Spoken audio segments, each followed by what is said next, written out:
ज़बूर 56 उसकी पहली आयत से 13 आयत तक हम तलावत करेंगे।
वो तेरी कताब में मद्दरज नहीं है, तब तो जिस दिन मैं फरियाद करूँगा मेरे दुश्मन पसपा होंगे।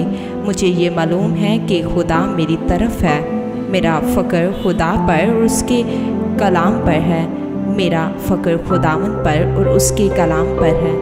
मेरा तवक्कुल खुदा पर है, मैं डरने का नहीं। इंसान मेरा क्या कर सकता है? ऐ खुदा, तेरी मन्नतें मुझ पर हैं।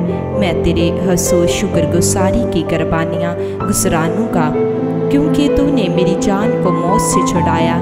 क्या तूने मेरे पाँव को फिसलने से नहीं बचाया, ताकि मैं खुदा के सामने जिंदों के नूर में चलूँ। आमीन।